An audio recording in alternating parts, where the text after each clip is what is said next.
It's a sandbox. It's a soapbox. It's Fanbox.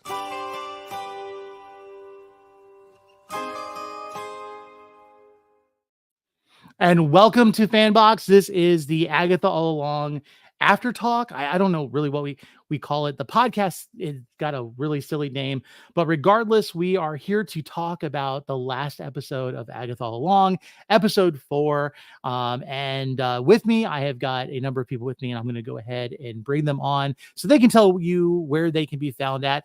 So first, I'll go ahead and bring on Shay. Shay, welcome. Thank you for being with us. Thank you so much Please for having me. give us and tell us where to find you. You guys can find me at A Spoonful of Shay on Instagram and TikTok. And if you're at LA Comic Con this weekend, I have a panel at 1 p.m. at room 404 AB. And what's the panel about? Diversity across genres in media. As much as I love talking about pop culture and commentary, I'm also a strong advocate for diversity and inclusion in regards to representation in media, and not just even for my community, but for so many communities who have even yet to be represented in a good way. Because let's be real, there have been representation for most people in media, but it's not always good representation. Right. Absolutely. No, that's great. Really exciting. Want to know more about it afterward. You're going to make videos at least about this afterward, right? Like we're going to get Yes, some... I will also. Okay, I will be recording like through two different from an actual camera and then from my phone, just so I have options. We will also have an ASL interpreter, also to be more inclusive, so other people who are watching the video also will be able to rely on the ASL interpreter and not just on the captions. Awesome. Absolutely. Also with us tonight, we have Michael. Michael, go ahead and introduce yourself. Tell us where we can find you. And we'll go from there. My name is Michael French. I've been making content on TikTok for about 3-4 years almost at this point. And you can find me at TikTok, Instagram, and Twitter at FinzMF. Awesome. And of course, you all have met David before. David, or Xanatos. David, tell us where we can find you. I am Xanatos1138 on all social media, mostly TikTok. I talk about Star Wars, Doctor Who, and a bunch of other pop culture stuff. Sure. And we may have more people that join in. I put out a call to a lot of my mutuals, and thankfully we've got some new people, and I want to be able to hear different voices about different things. But of course, we have some that are trying to make it. If they can, that's great. If not, that's okay as well. It just gives more opportunity for other people to talk. But regardless, I'm glad to have you guys.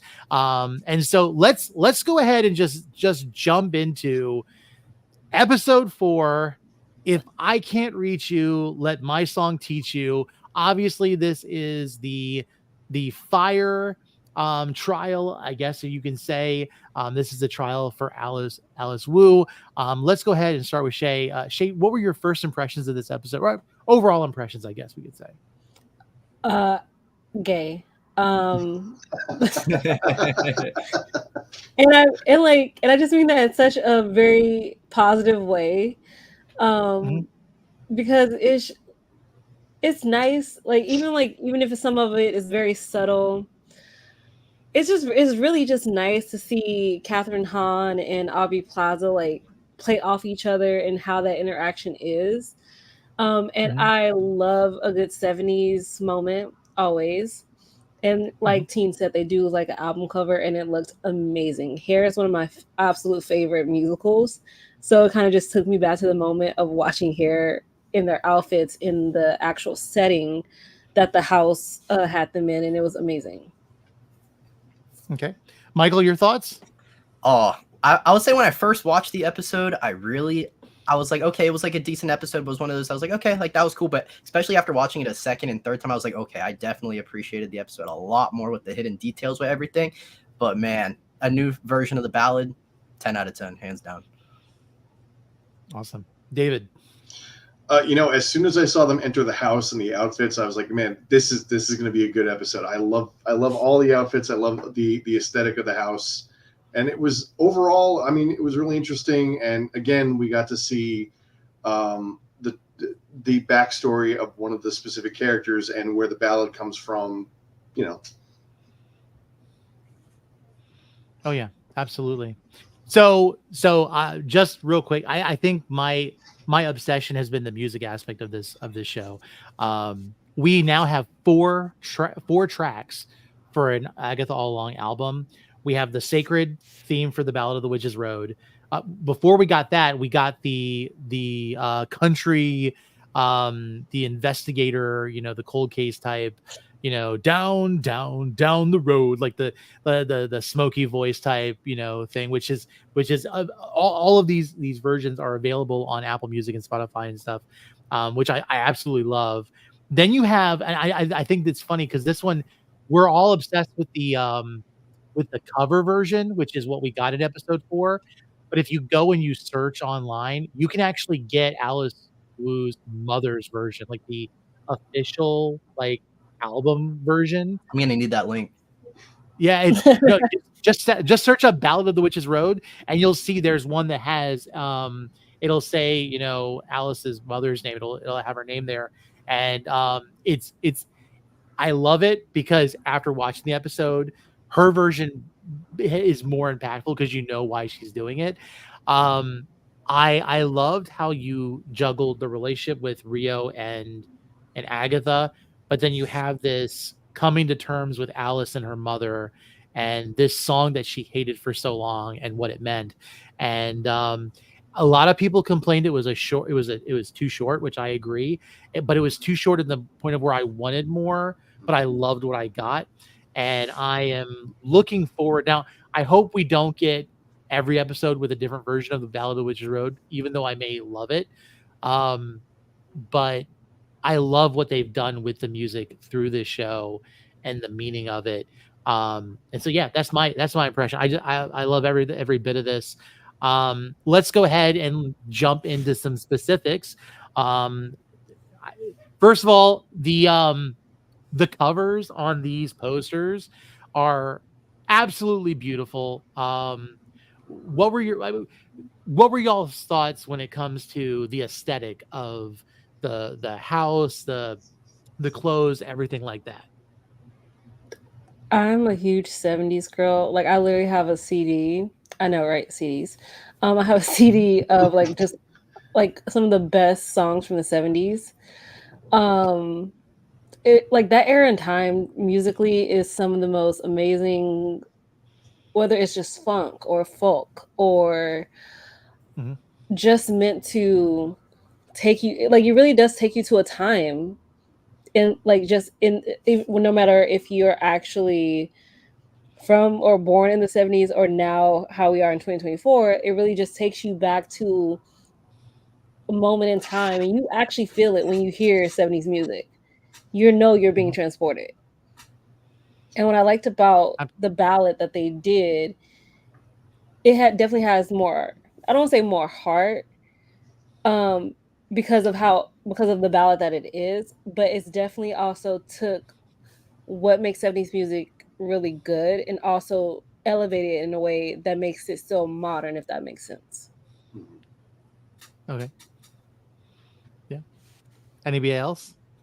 Oh, I love the aesthetic of this episode. I mean, I'm a huge WandaVision fan, and I absolutely love the way they went through the decades in that show, and the fact that this show seems to be taking a lot of inspiration with each trial kind of having its own different aesthetic. I love the 70s aspect, and just the fact that the new version of the ballad, the meaning behind everything, I loved it so much.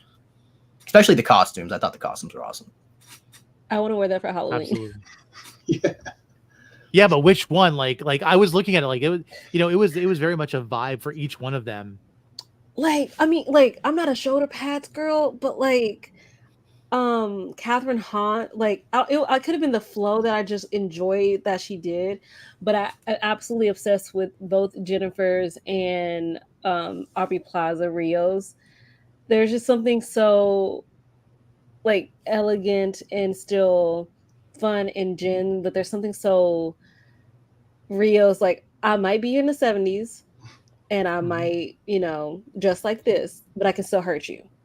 Each person's clothing really gave the vibe of who they are as a person. You still reflect it. And I think the costumer did such an amazing job in that way. Yeah.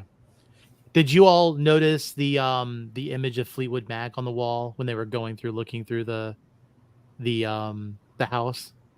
I did not. No. Okay, so do you guys know like the relevance of why Fleetwood Mac appearing on the Witch's Road is such an interesting thing? No, explain. So Stevie Nicks, one of the members of Fleetwood Mac, I don't know if it was confirmed, but it's believed that she is a witch. She is a witch, or she was a practicing witch. And so for I thought it was really, because I've always heard that. I always grew up with it, and of course it's one of those things where you hear it and you don't always confirm it, but it's like, yeah, Stevie Nicks was a practicing witch. She was pagan, and it's like, okay, that's cool. And then you see her on the wall on the Witch's Road. It's like, okay, are they trying to say that she went down the Witch's Road too, and like she did this trial? Like, what is there a connection there? But very interesting. And then at the same time, whenever that has anything to do with music, you guys also know this is the group that did the Frozen soundtrack, right? The people who wrote these. Yeah, it drives me nuts every time. They did WandaVision and they did this, and yeah, I'll probably be singing the Ballad of the Witch's Road a lot longer than I would ever be singing. I may have been putting it on repeat in my car. It's probably the only thing I've listened to in the last week. My wife, I typically watch stories on YouTube, like the Reddit stories, like entitled people. And, oh my god, like Karen stories. So listen, my wife was thankful that I started playing that, because I played literally every rendition of Down the Witch's Road in the car, like back to back, and then some of them on repeat. I'm like, would you mind if I play some entitled people stories? She's like, please.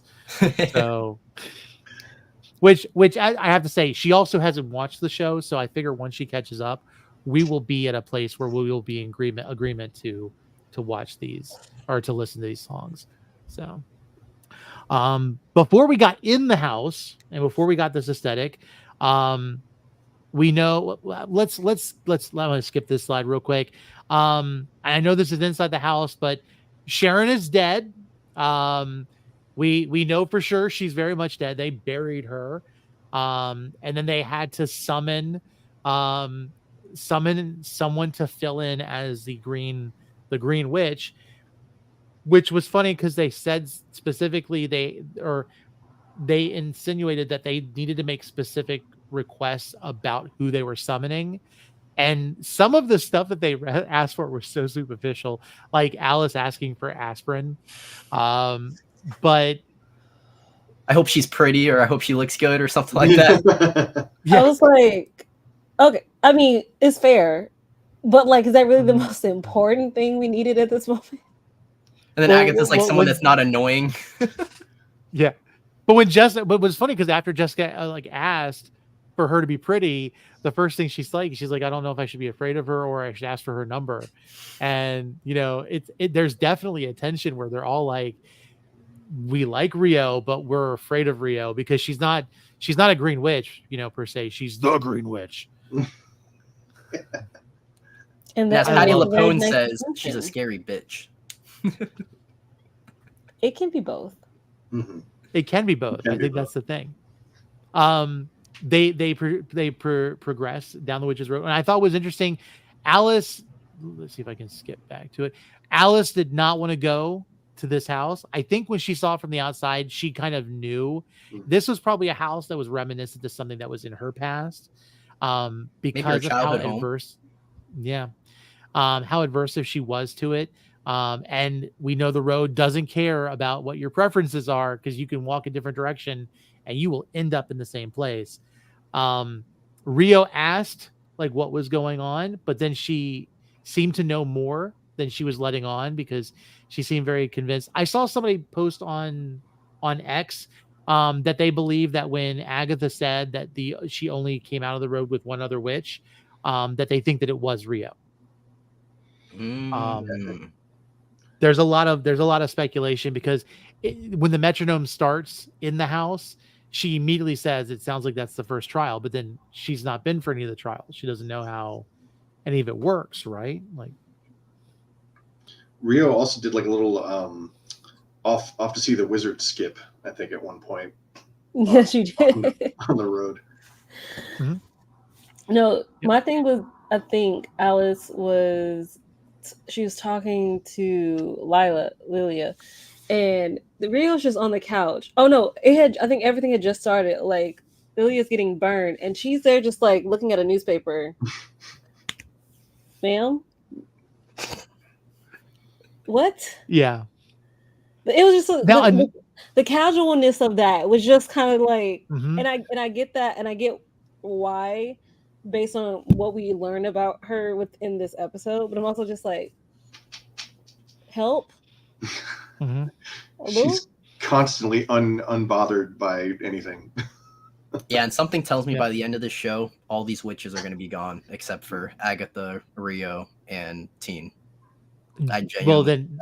then let's say this: if you don't like spoilers, do not look at the most recent teaser for the next episode. Like, a lot of people are really going down the rabbit hole of speculation because they think that it tells way too much. Yeah, it's going to So- be very hard for me to talk about this because I know the Funko leak, so I'm just going to be quiet and I'm not going to say what I need to say. But this episode definitely had a lot of hints on Rio's character. Okay. Oh, So absolutely. Can I just say I didn't even see the Funko Pop leak, but I still know what she is, if that makes sense. Okay. Based on what David, have happened you been keeping out of it?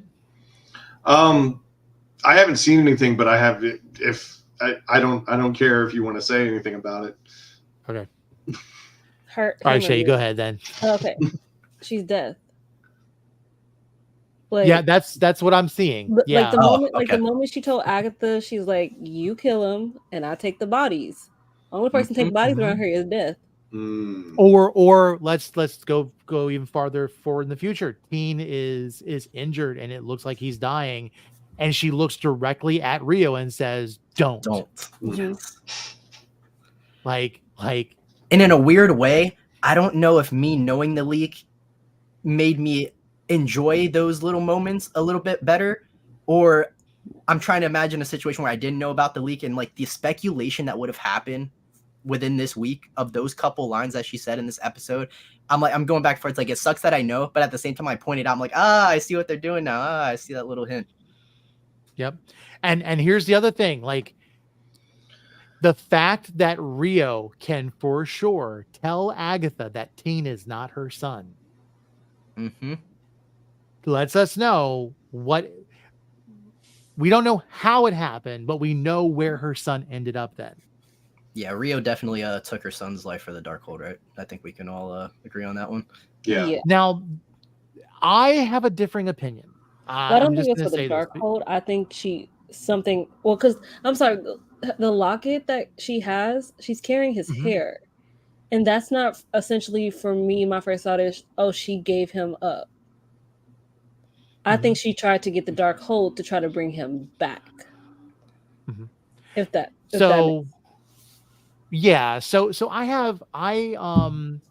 with the fact that Mephisto was mentioned in the last episode, and I think Mephisto may have something to do with the fact that Agatha got the Darkhold.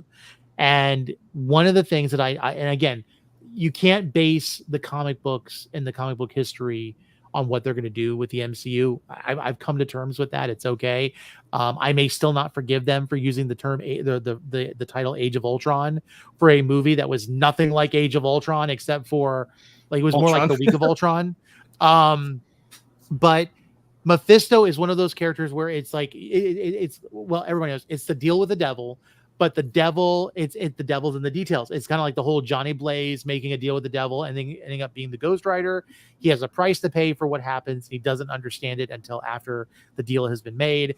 I believe that Agatha probably made a deal with Mephisto and she did not understand the consequence. And Rio was the fulfillment of her deal, and she had no choice against it. Because the way she said, I loved someone, and I took something away from them, I hurt them. Like, I believe that she was the fulfillment of whatever deal Agatha made, not realizing that it was going to be her son that was the price. And I also believe that then takes us back to WandaVision when the witches had tried her and had her at the stake and were trying to kill her, that they were trying to punish her for what she did, knowing that Nicholas died because of her. That's my opinion. And I definitely think that Agatha, she definitely feels guilty about something, because we've seen it last episode where like when she sees the Darkhold in the crib and she kind of freaks out. And then of course, like you notice right when Teen gets hurt in this episode, her motherly instincts instantly goes into play. She runs to Teen, and when Teen asks about her son, like what actually happened to him, that's when she turns the cold shoulder to him. And I think that moment she realized before Rio told her that maybe that's really not my son, and when Rio kind of reaffirms it at the end. But speaking of Teen asking that, like in my mind, I'm like, sir, why did you think she would answer? Yeah. It gives the indication that she would tell you the reason. She said one nice thing to me. I'm going to ask her a really personal question right off the bat. Like, she seems worried I almost died, so this might be the perfect time to ask. No. Mm. Read the room. Yeah, absolutely. No, and I think that's the thing. Like, there's a lot to hint, just like you guys said, about where everything's going. I think Marvel probably knew they couldn't keep it all secret. I don't think we'll know the ultimate end of everything, but I think there's enough for us to kind of just piece together. My only thing is, I really hoped that this coven would kind of be like the Shield and the Nick Fury of like the spooky aspect of the MCU, and we would get like Midnight Suns from this and everything else. Because in the comics, Agatha is kind of an ambiguous character, but does work for the greater good in a lot of situations and works with the Fantastic Four. I was hoping for that direction. And I'll be honest with you, like I was disappointed that Thanos didn't court death in phases 1 through 3. And I would have loved to have seen a Thanos in love with Rio. Absolutely. I think that would have been interesting. And of course, Death never reciprocated her feelings for Thanos, because now we know she had an eye for Agatha, which I absolutely love, and I think that's just fantastic. Costumes were beautiful. I don't know if there's much we can say about that than we've already said. But we go. I mean, I feel like the costumes match the personality of the characters like to a T. Really does. Oh, the costume design in the entire show, like just the hidden details within Teen's sweater that he has. Like obviously we know the Funko Leaks, he's Wiccan, but the little details that they put inside of his sweater to make you realize that he's Wiccan, it's perfection. Yeah. Z in the chat says the characters are too good not to keep around. I know. I honestly, like, Mrs. Hart, I get she's not really a witch. It would have been really cool if she had been spun to be a witch. Maybe we'll get her back as a ghost. Maybe she'll be the one they're talking to in the Ouija board, which I think would be fantastic. And if you guys don't know, the Ouija board I think is the next episode. Yes. But I really do like these characters. I like how they're bonding and they're becoming closer, and of course, to get us to like them as much as I do, and then just tear them away from us is the Marvel way in a lot of ways. And I think Marvel should have kept the original title to this show, Agatha, Coven of Chaos. I feel like that would have been the perfect title, because they're genuinely a coven of random witches that just had to come together and cause a little bit of chaos. Didn't they also have a title at one point called the Darkhold Diaries? Yeah, like it was changed, so which is funny. I also think maybe that also was in a century essentially trying to tell us how it's gonna go. And I don't know ending up with Agatha all along means her and Rio is gonna be left, or is it eventually gonna go back to Agatha, Coven of Chaos, where they all end up still being a coven? Because once Teen that sigil's removed and Wiccan knows who he is, I'm coming for what you did to my mom.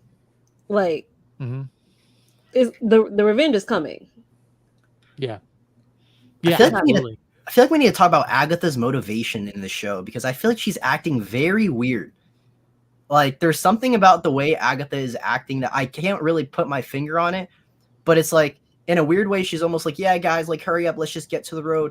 But then, I don't know, like, it's weird. Like, if you just notice her in these episodes, I feel like there's going to be something more that they reveal because especially in that scene where she purposely puts her hand on the mic so that Rio lets them all know, like, oh, like, you can take their power, or you can take their power and I can get the bodies.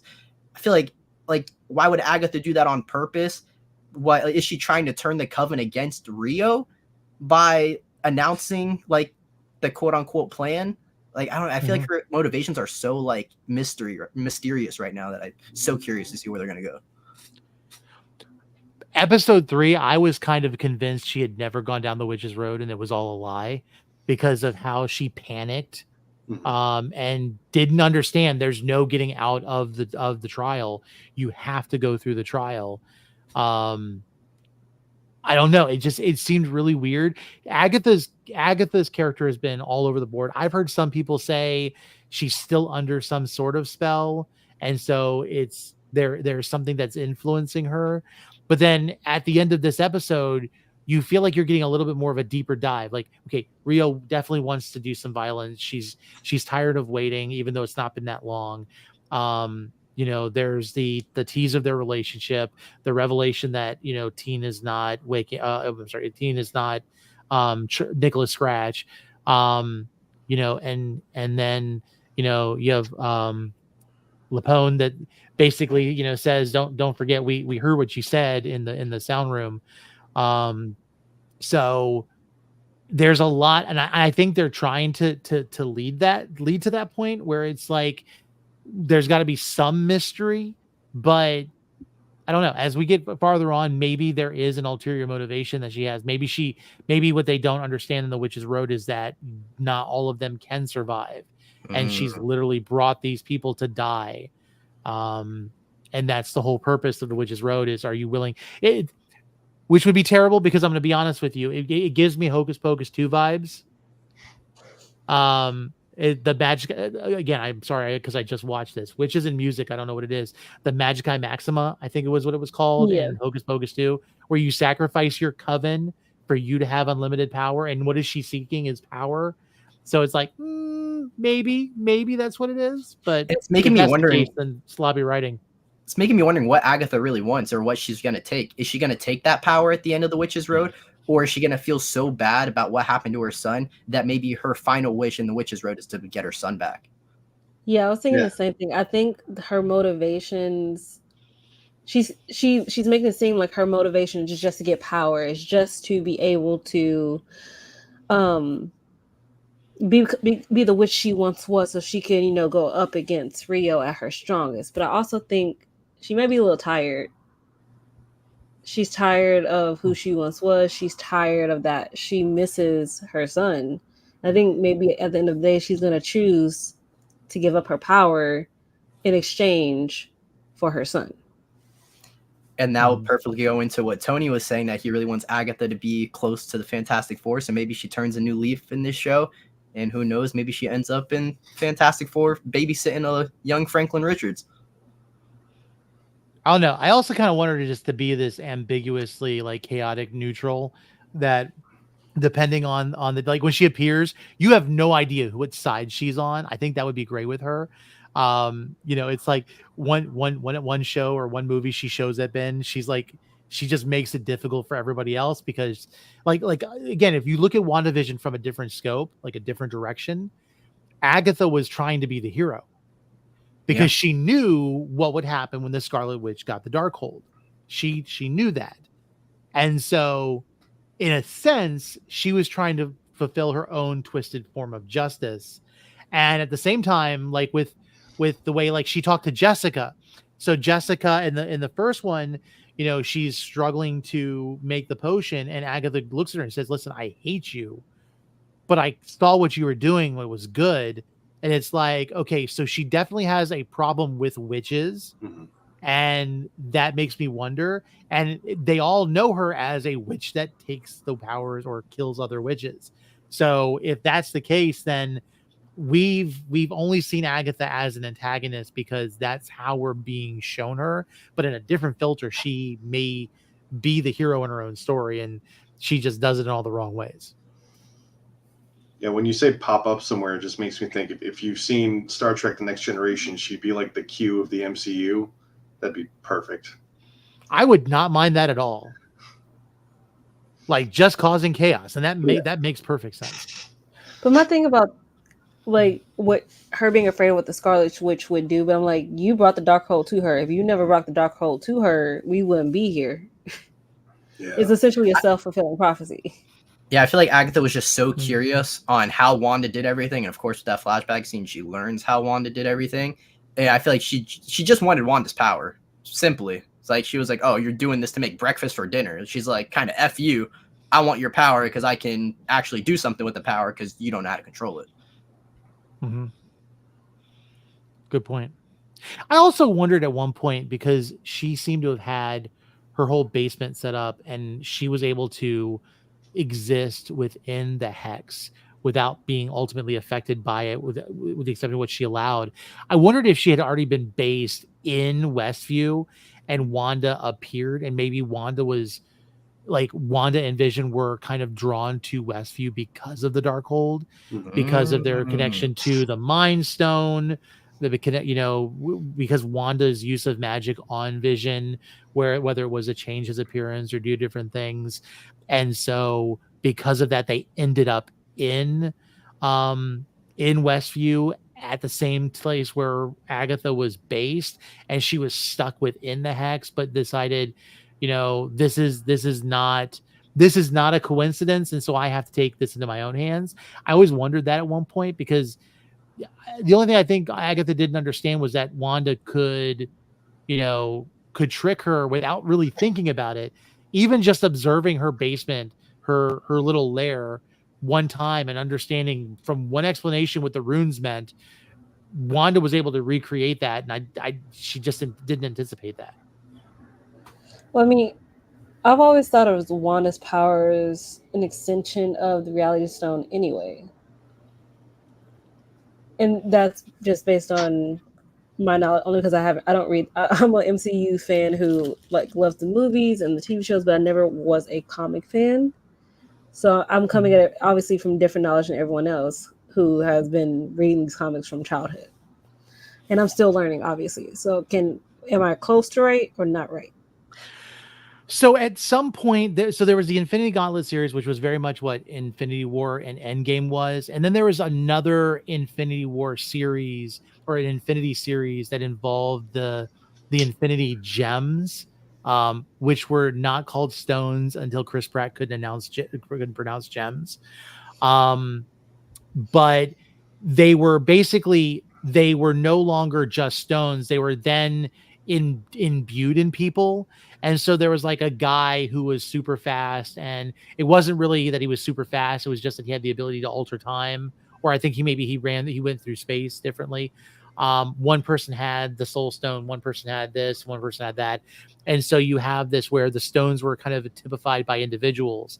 And so I think, at this point, since the Infinity Stones don't exist, there's probably some residual energy that still allows the universe to exist the way it does, because of the people that were interacting with it, like Wanda with the Mind Stone. I wonder about who with the other. I would think that Doctor Strange with the Time Stone and such and such. And so it's very possible, because we know that even in WandaVision, when Vision asked what was he, if he wasn't really who he was, and she said, you're the piece of the Mind Stone in me. So it's very likely that as Wanda had a connection to the Mind Stone itself, that we know it's supercharger because of the show, but at the same time, it could be that she is that kind of like that totem person within the MCU that helps keep the universe together. I talked way too much. You guys talk. I kind of want to. I was going to try to change the conversation to Teen a little bit, because I feel like I have some things I would love to talk about with Teen, with the whole sigil over his mouth. Ever since I saw the original trailers, or some of the promotions that came out maybe a week or two before the show, they revealed the sigil, and the first theory that came into my head was that Wanda charmed her twins so that they wouldn't be able to reveal themselves to anybody to protect them from people like Agatha.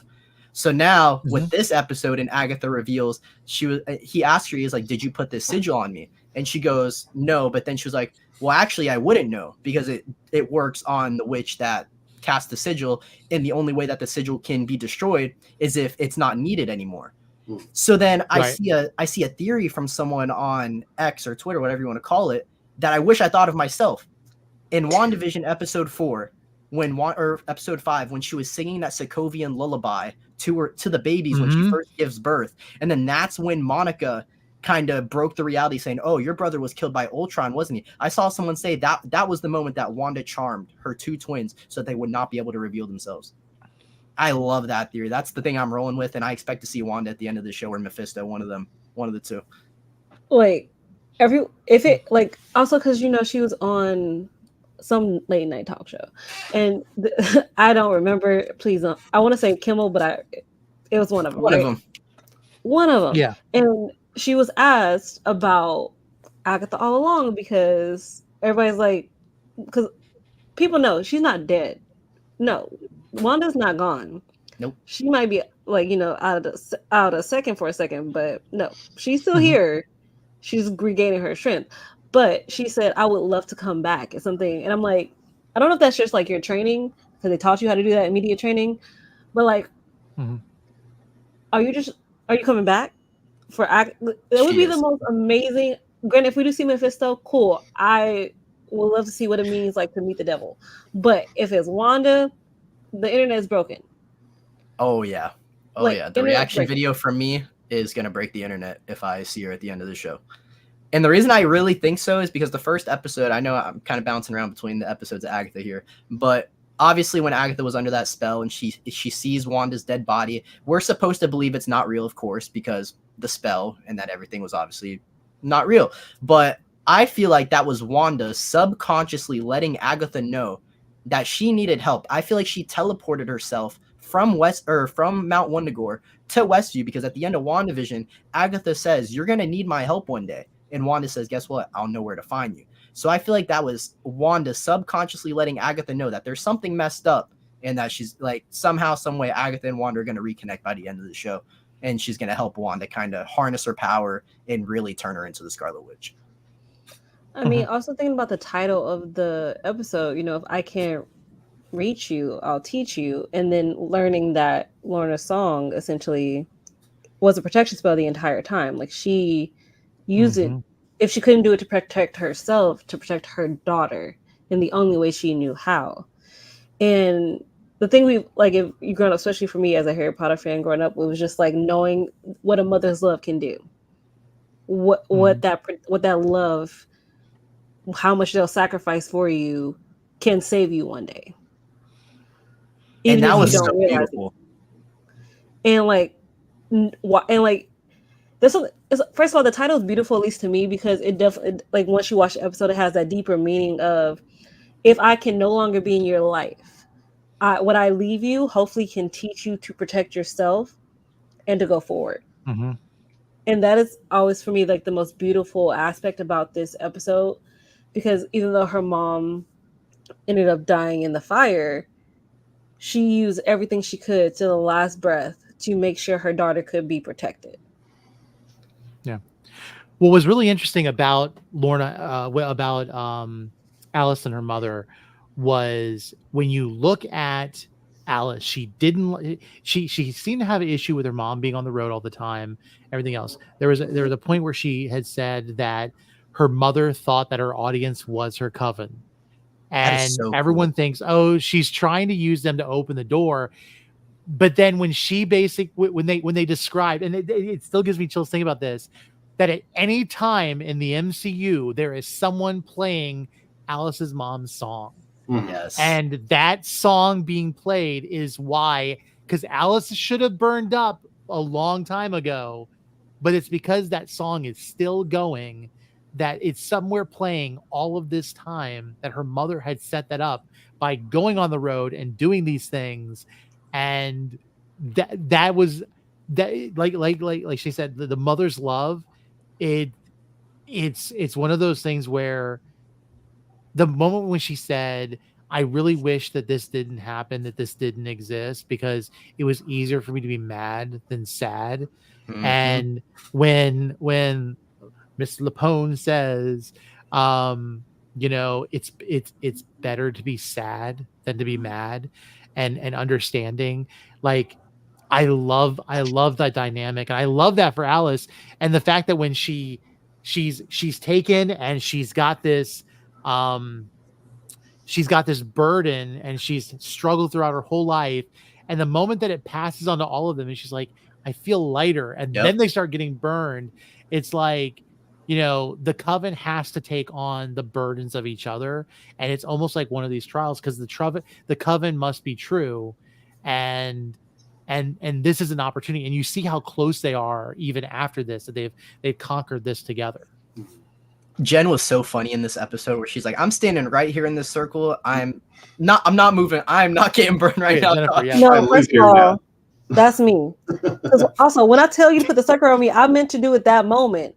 Because why are we taking so long to put a circle around me? Because I already see what's happening and I just don't want it to happen to me.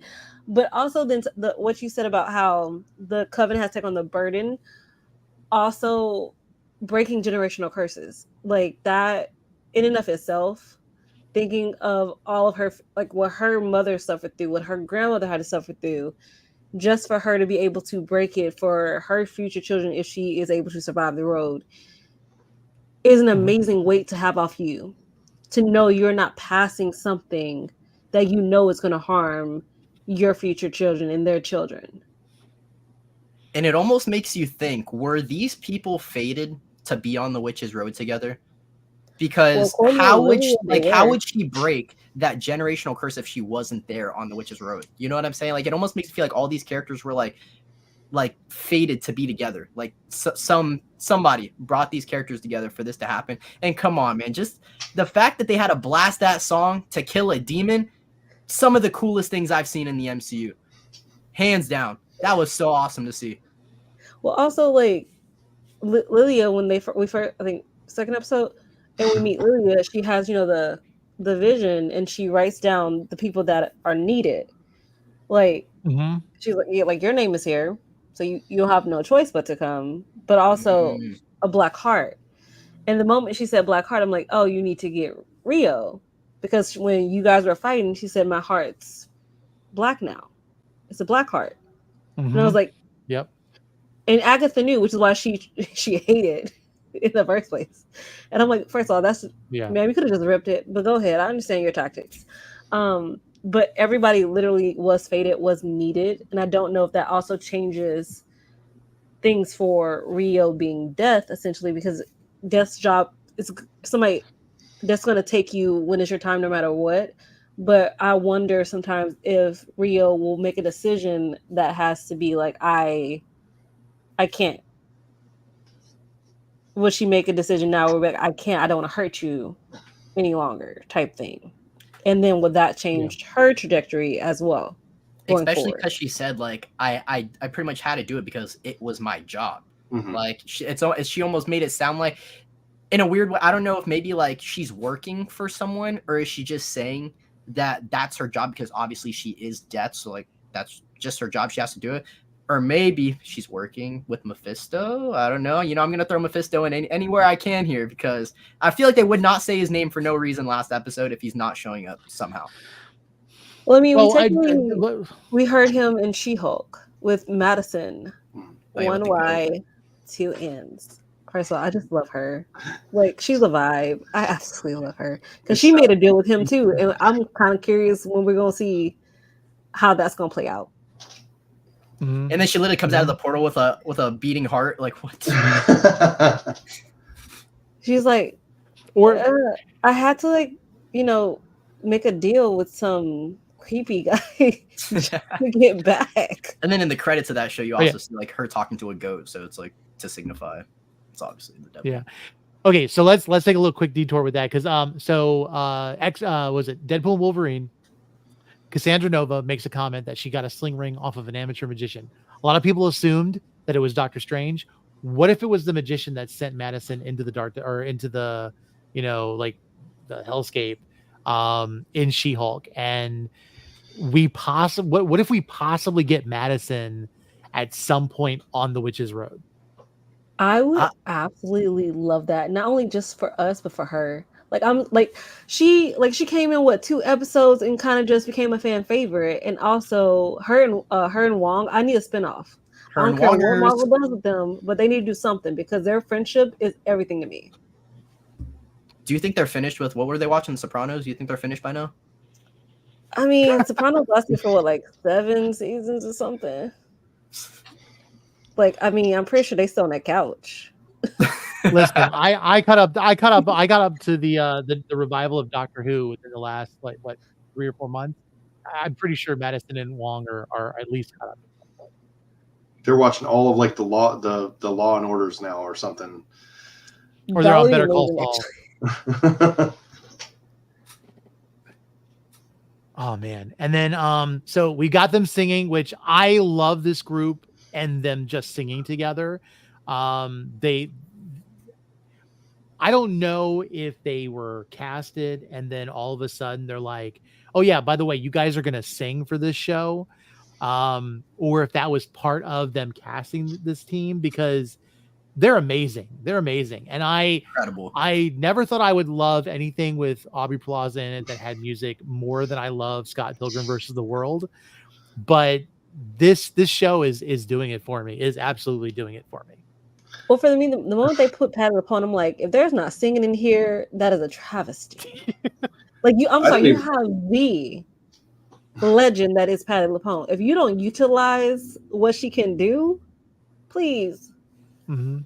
And when I found out it was a musical, I was like, somebody sees me. I feel so seen. I like, because I just knew it was gonna be campy, and like, and when I mean campy, I mean like the good kind of campy that you know is gonna be absolutely absurd, but you're gonna thank them for it because they're gonna make you want more. Yeah. Oh yeah. Okay. I was going to say something. I'm trying to think what it was that I was going to say. Okay. So I saw some speculation online. Want to get you guys' thoughts on this. Teen was attacked by the curse, by the demon, differently than the rest of them. Do you see any reason why that's the case? Is that trying to hint to something? What do you guys think? You just want me to say Mephisto again, right? You just want me to say it again? I'm sorry. I feel like I'm going to have to say it again. I don't know. Demons. I mean, the classic storyline with the souls of Mephisto. I don't know. Maybe something's there with him having a connection with maybe Wanda's somewhere at the end of the Witch's Road, or maybe when she died. Maybe. I mean, I know there was a popular fan theory at the end of Multiverse of Madness that Wanda could have been dragged to hell after she died. So I don't know, maybe there's something there. Maybe she made some type of deal, or maybe she found out that her kids were really shards of Mephisto. I don't know. It's like the curse didn't exactly apply to him because he's not exactly part of the coven, so the demon just decided to drop kick him through the glass instead of just land on him like the other ones. Now that's probably the most realistic answer. Good point. That's what I just thought, because he's not a part of the coven, he's like, you're a nuisance, go away. Yeah. I mean, why we had to send him through glass, I don't understand, but I'm not a demon, so it's not my vibe. It's okay. Yeah. Now I kind of wonder that. I wonder, like, okay, so if the sigil is on Teen, aka Billy, and he doesn't understand why they don't know. He's tried to articulate who he is, and it doesn't work. Now maybe maybe he doesn't know the magnitude. He may be someone that's seeking revenge. He's maybe someone that's trying to save his mother. But what other ulterior motive could possibly be there for him to want to go down the Witch's Road? Do you think? I know he keeps saying, like, it's hard to do analog, and so he's wanting the power. We know that the Billy and Westview had powers at the end of the show, though they weren't really explored very well. So maybe there's a longing to have that power again, and we see him as, I mean, and then the same question is, could he be the big bad at the end in a way that he doesn't understand what happened to him, and he's going to be lashing out, and whoever's left has to work together to kind of subdue him to get him in the right mindset. I feel like I think one or two things could happen. Either one, he's going to end up being the only one at the end with Agatha, or two, just like you said, there's going to be some type of internal conflict where he really starts getting pissed off at Agatha and wants to go at her. But I really think he just wants power. Truly, I think that's what it is. Because he did say, I mean, he said it kind of in a joking way, but he was like, "Oh yeah, like I want to levitate." Like I think he knows, like he can cast spells, but I think he genuinely wants like that power where he can blast people and he can actually do damage. I also, if he does want powers, I also more think it's protect himself, because obviously teen's a teen, but we don't know what his life was like leading up to this moment. And also, I'm still thinking about where's his brother. Like in my Yeah, mind, good I'm just point. like, where's Tommy? Like, I understand why he's here for a sense, but I'm also just like, are you trying to get power because you want to find your brother and you're not strong enough to figure out where he is yet? Because if a sigil was placed on you, a sigil was placed on him. Yeah. There was a recent rumor that apparently there's another spin-off show happening that's going to take place after Agatha all along, and it's all going to be about finding Tommy. So I feel like they'll explore that sometime I soon. speak of the future. Yay. And then maybe it would be interesting that at the events after this, if we do get him as a self-aware Wiccan, would that also mean that he appears in Vision Quest because he's gonna be looking for his dad, basically? Like, could that be a possibility? And I know there's a future episode where there's a scene in one of the trailers where Agatha they're in like a weird white hospital looking room almost, and Agatha has her hands over his head, and I think that's gonna be like the flashback episode where they completely tell us what Wiccan's been up to this whole time.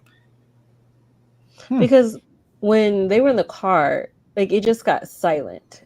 And I didn't know if that was just because the sigil was protecting his story from from Agatha, in a sense, to protect him, or if it's something he's doing. I don't think he knows, or he knew. I think he was talking that entire time. He didn't know that Agatha couldn't hear him. That's what I believe. Because it was really interesting, Agatha, like the silence on one side, but watching the mouth move. Yeah. Right, and you had like that kind of the wah wah wah thing going, but and then it was funny because like the first two episodes, I almost wondered if the sigil was just for Agatha, and so in episode 3 when he talked and the sigil appeared for all of them, and they all were surprised. I'm like, okay, it's witches then, because obviously the boyfriend must know who he is, aka Hulkling, hopefully. Could that be the case? And so I there's a lot of things. It's like we kind of know where it's going, but we kind of want to know more so that we can feel good about. I mean, listen, I already went down the road with the whole Blackheart thing, saying that Blackheart was literally, the son of Mephisto or the child of Mephisto, that Blackheart, which we ended up getting in the Nicolas Cage Ghost Rider movie, which I'm sorry I even referenced that. But like, I was really excited, and then I feel like I should just throw stuff out there for the fun of it so people can just say I'm wrong so I can get like the clickbait. But I had never thrown myself so deeply into feeling like I knew for sure. And now I feel so less sure and so less like comfortable about things. Cause then seeing, Rio's death, spoilers, I guess, guys, with the Funko Pops, like, yeah, I just want to be quiet at this point, which I'm not because I'm talking too much. You guys and it makes me wonder almost, does Agatha have an inclination that he's like, I wonder if she has some type of inclination that Billy or Teen is Wanda's son. Because when she's like, oh, I wouldn't know if I put the sigil on you, like, I wonder if that's just in the back of her mind, and that when we go through that flashback episode and when she officially finds out, like, oh crap, like this is Wanda's son, I feel like there's gonna be a little that's gonna be some conflict right there when she finds that out. I can't wait for that.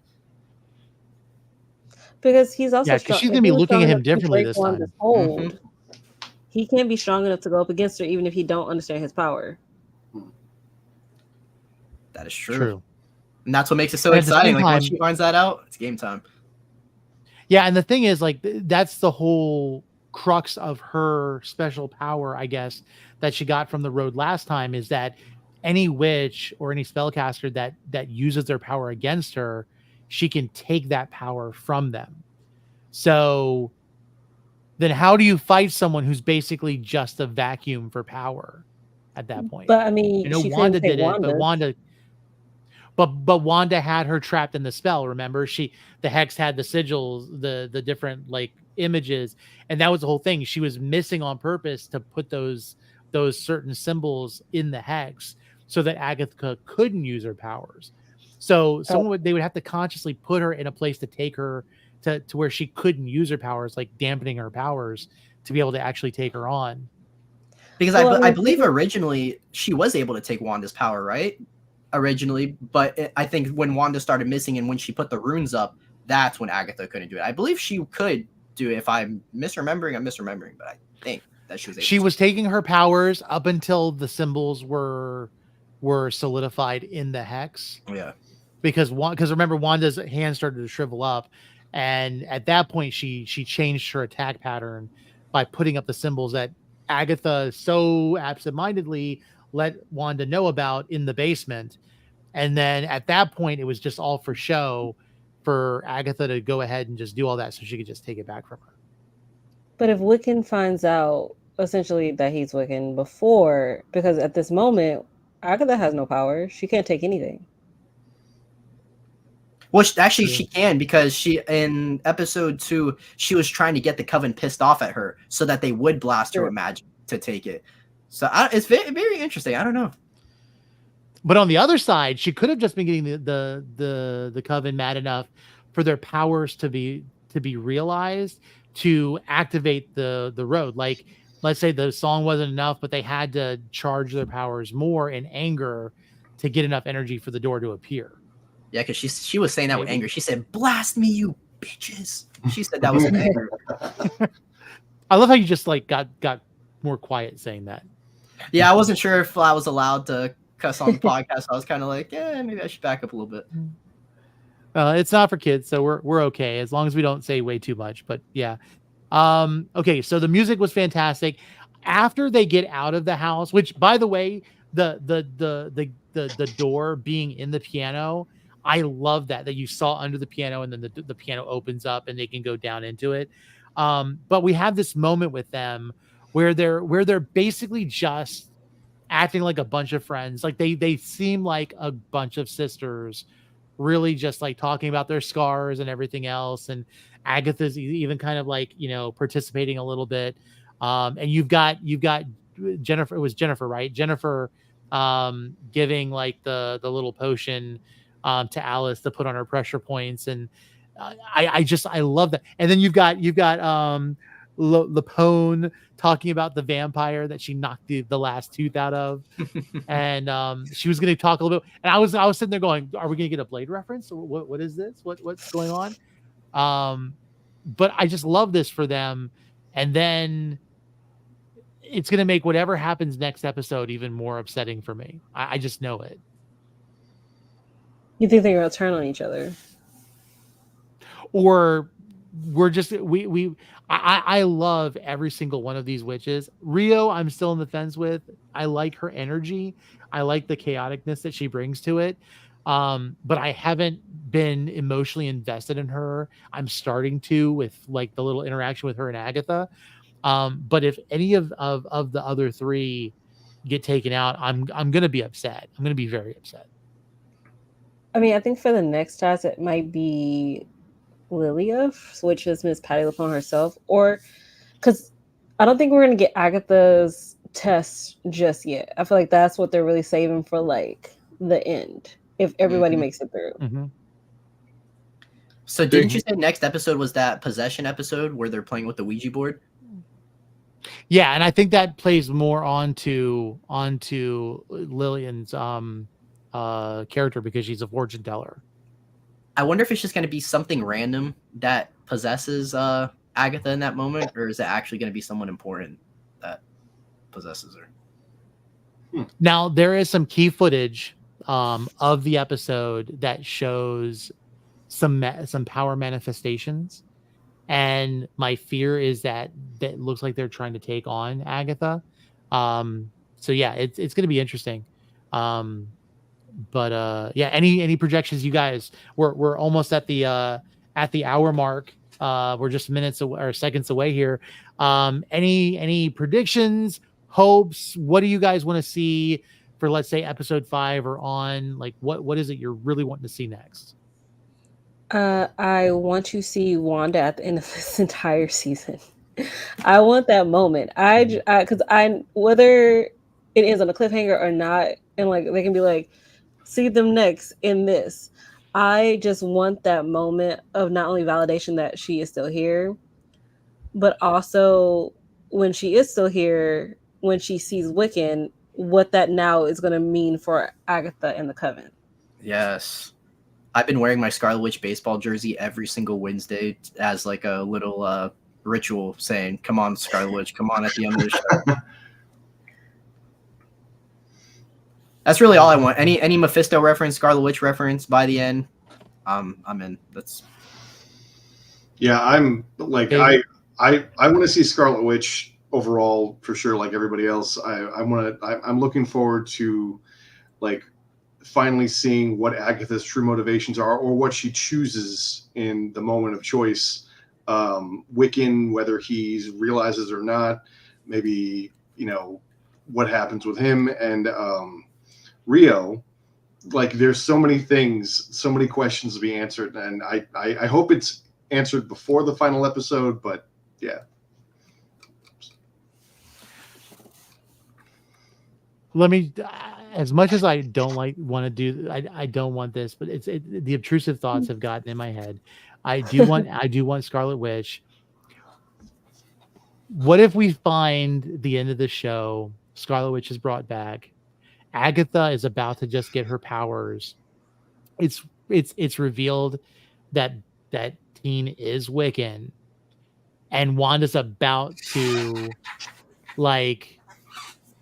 to do something, and Agatha is like trying to stop it, and all you hear is son of a, because it's teen, and then she's stuck back in Westview in another hex with Wanda, and that's where we leave her until she breaks out again.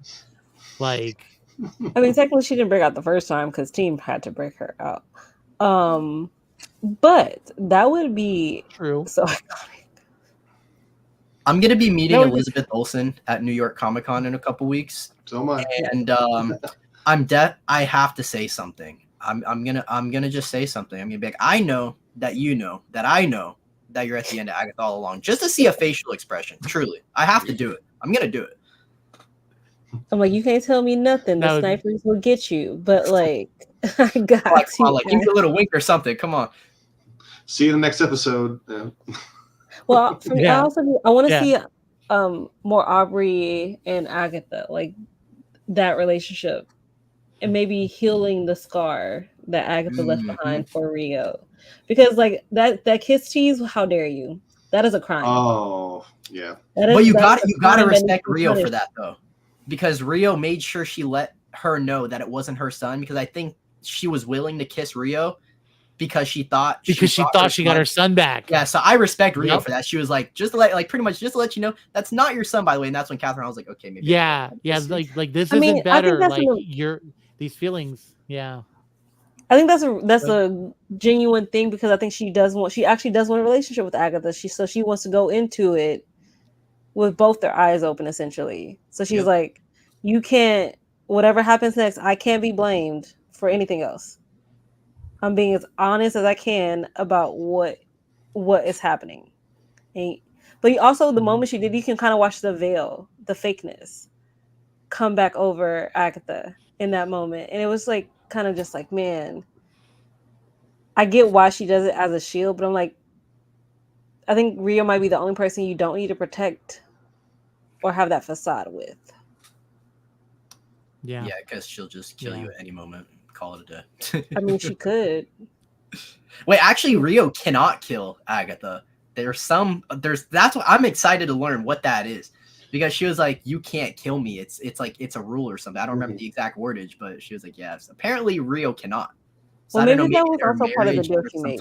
There's some type of blood pact maybe that physically doesn't allow her to kill her. Who knows? Or maybe Agatha's cursed to live. Oh. So many questions.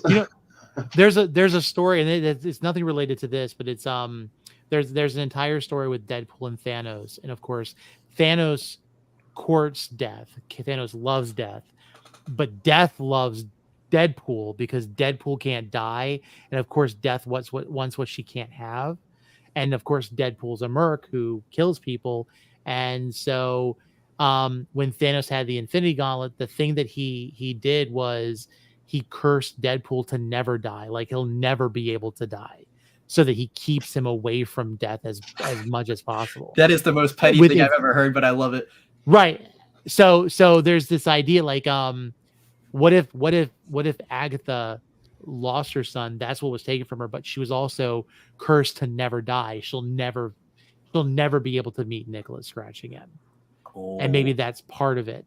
So like Rio wants what she can't have, but then Agatha hates her for what she took. So maybe. Yeah. Now I got a question for you guys. Do you think that the Salem 7 that they've been teasing in the first 2 episodes, do you think that's Nicholas Scratch? Like, do you think he's leading the Salem 7? That would He does that in would the be comics. a karmic type of just fucked up. I don't know if I can say that. I just said it. But like him going on a revenge quest against his mom, like you kind of like did me dirty or something, and he's like, yeah, I'm coming back for my revenge. I mean, it's also the one punishment like Possible. she'd actually have to face if that is true, because like, Oh yeah, you traded me or I was taken from you, either way, and you never came back, so I've become what I've become, and now the price is your life. yeah, and everyone assumes that she made a conscious choice to sacrifice her son. What if she didn't? And everyone still assumes it, and so everyone's after her or hates her because of that specific fact. Yeah, but no one And knows it's the like- true way it happened with Exactly. Rio. Yeah. I mean, Man, maybe wanna- to get the Darkhold, she had to get rid of the one thing she loved, or sacrifice the one thing she loved the most. And she could have thought that was something else, but obviously, as we talked about today, a mother's love is literally the most undefeated thing. I'm going to say this one thing too.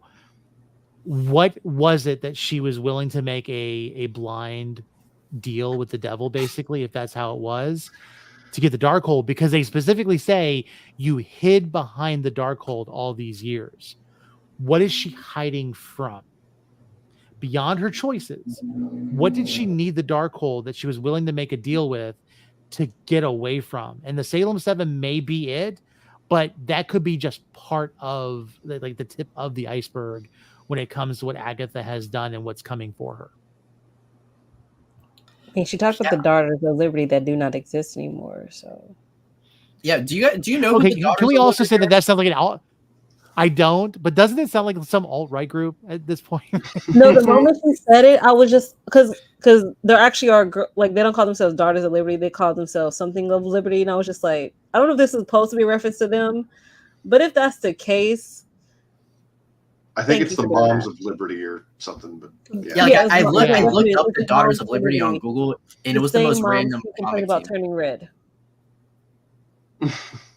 Saying, "Oh my God!" like literally, there. Like one mom was just like, "I saw a 13-year-old have an orgasm on the screen," and I'm like, "Oh, I don't know if that's how you do it, ma'am. And if that's the case, you're doing it wrong. But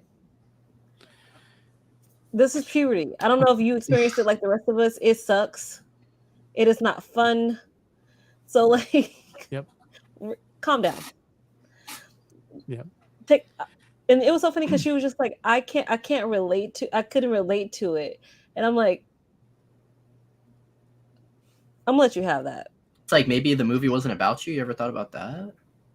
But like, Yeah. as we've learned in media, a lot of the time it has been panned for that specific audience to believe that because everything is made for you.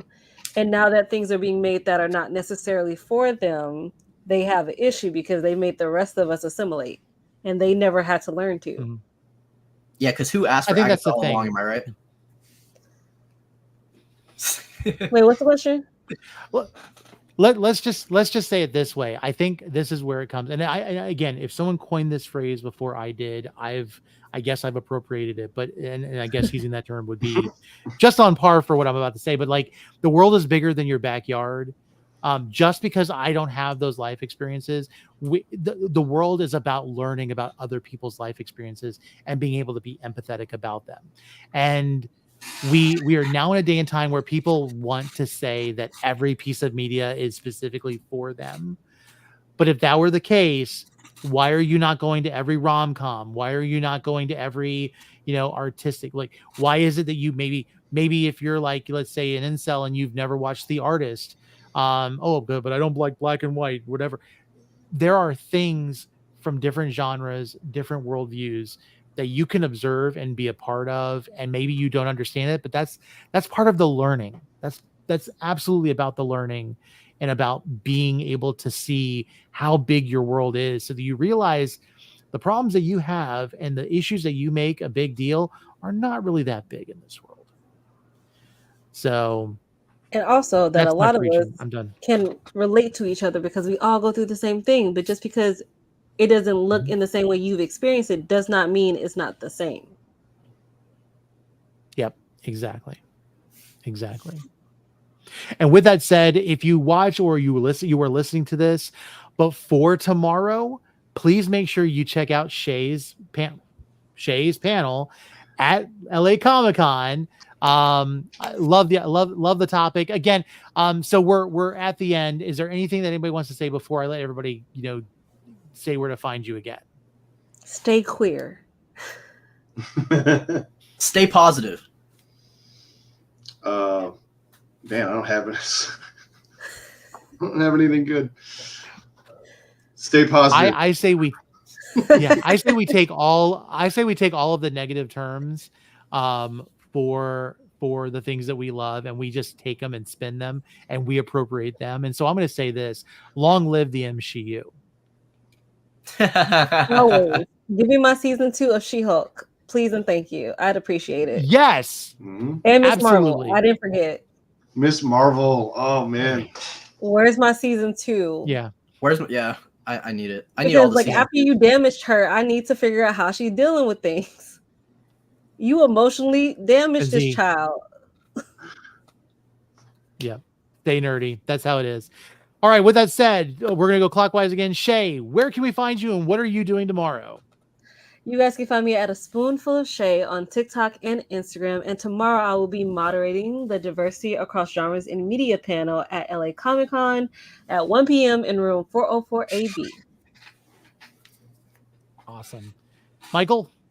You can find me at FinzMF over on TikTok, Twitter, and Instagram, but mainly TikTok is where I post all my videos, just spouting out Marvel theories all day long. David? I am Xanatos1138 on all social platforms, mostly TikTok, where I talk Star Wars, Doctor Who, Marvel, lots of pop culture stuff. Okay.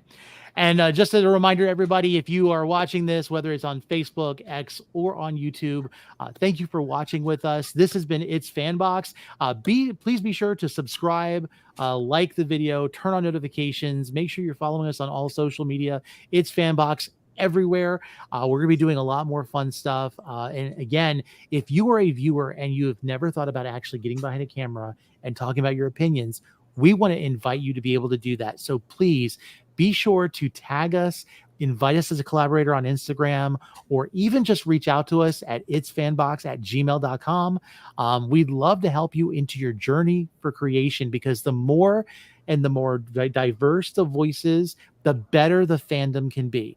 And so we love having you guys on. Shay and Michael, thank you for joining us for the first time. We hope that you guys can come back and join us again. Shay, thank you for pulling yourself away from a Friday night during LA Comic-Con to be here. Like, that takes a lot of dedication, even from just like a quick mutuals video inviting you. So thank you for that. I love you for that. And if you don't know, please be sure to follow Shay and Michael on their social media. Part of the reason why we're mutuals is I love finding positive and strong opinions, and they both have positive opinions. They're great people. Absolutely love their videos, and I know you would too. Otherwise, I wouldn't be friends with them. That's just how it is. And so with that said, thank you for joining us tonight. We will be back next week, 10 p.m. Eastern time on Saturday night. talking about episode 5 of Agatha all along. Hopefully we are not mourning the death of another character, but if we are, it should be good entertainment. I will have tissues. And I typically drink soda, but you might need something stronger after the next episode. Whatever that is, come join us then. Have a great night. Later.